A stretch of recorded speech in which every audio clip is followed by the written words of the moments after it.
بسم اللہ الرحمن الرحیم۔ السلام علیکم ورحمۃ اللہ وبرکاتہ۔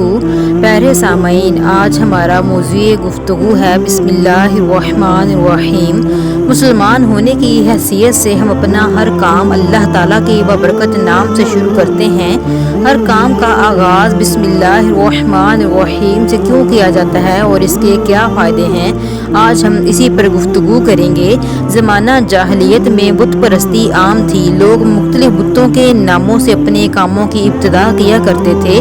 جہالت کی اس رسم کو مٹانے کے لیے قرآن مجید کی پہلی وحی، اللہ کا پہلا حکم، مالک کا پہلا پیغام، اقرأ بسم ربک الذی۔ قرآن کریم کی اس آیت کا مطلب ہے پڑھیے اپنے اللہ کے نام سے۔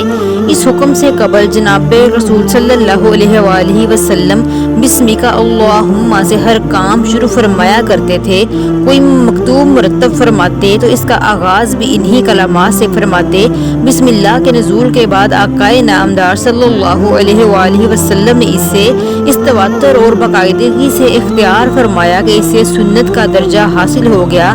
آپ ہر امتی کے لیے ضروری ہے کہ وہ اپنے پیغمبر صلی اللہ علیہ وآلہ وسلم کی سنت کے مطابق ہر جائز کام کرنے سے پہلے بسم اللہ الرحمن الرحیم کو اپنی روزمرہ زندگی میں اپنائیے بھی اور دہرائیے بھی۔ سامعین کرام، ہر کام کو اللہ تعالیٰ کے بابرکت نام سے شروع کرنے کے بے شمار فوائد ہیں۔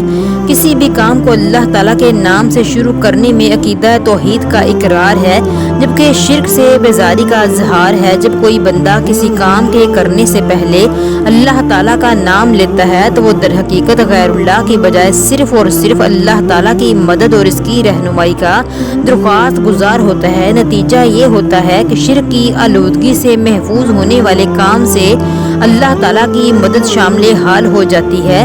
ہر کام کرنے سے پہلے اللہ تعالیٰ کا نام بار بار لینے کی عادت سے اس کی ذات کی موجودگی کا عقیدہ مزید پختہ ہو جاتا ہے اور اس کی ذات کا احساس بیدار رہتا ہے۔ لہٰذا جب کوئی شخص غلط کام یا گناہ کرنے لگے تو عقیدہ اور عادت کی پختگی اسے یقیناً گناہ کا ارتکاب کرنے سے بچائے رکھے گی۔ اس کا اعمال نامہ گناہ کے بدنما دبوں سے محفوظ رہے گا انشاءاللہ۔ معزز سامعین کرام، جب بندہ ہر کام میں بار بار اپنے مالک حقیقی کا نام لیتا ہے اور اسے پکارتا ہے تو رحمت حق جوش میں آ جاتی ہے۔ اللہ تعالیٰ کا وعدہ سچا ہے، وہ پکارنے والوں کی پکار سنتا ہے اور اس کا جواب بھی دیتا ہے۔ بندوں کی اس عاجزانہ ادا پر اللہ تعالیٰ فضل و کرم کا معاملہ فرما دیتے ہیں اور اس کے نام سے شروع کیا جانے والا کام انشاءاللہ تعالیٰ پایا تکمیل تک پہنچتا ہے۔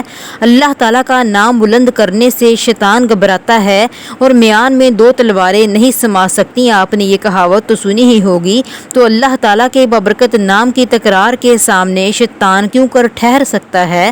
اللہ کے ذکر سے اور اس کا نام لینے سے شیطان راہ فرار اختیار کرتا ہے اور انسانی ذہن شیطانی وسوسوں سے محفوظ ہو جاتا ہے۔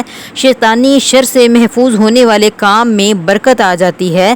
کسی کام کو شروع کرنے سے پہلے بسم اللہ الرحمن الرحیم پڑھا جائے تو اس میں اللہ رب العزت کے جامع نام کے علاوہ دو صفاتی نام بھی آ جاتے ہیں جو کہ بلا شبہ اس کی اعلیٰ ذات کا حصہ ہے۔ صفت رحیمی کے اظہار پر اللہ کی خوشنودی، تائید خداوندی اور نصرت الہی بندے کو حاصل ہو جاتی ہے۔ یہی چیز کسی کام کے لیے کامیابی کی ضمانت ہے۔ جزاک اللہ خیر۔ پیارے سامعین، میرے اس چینل کو لائک، شیئر اور سبسکرائب کیجیے تاکہ اس طرح کی مزید اسلامک ویڈیوز آپ تک پہنچتی رہیں۔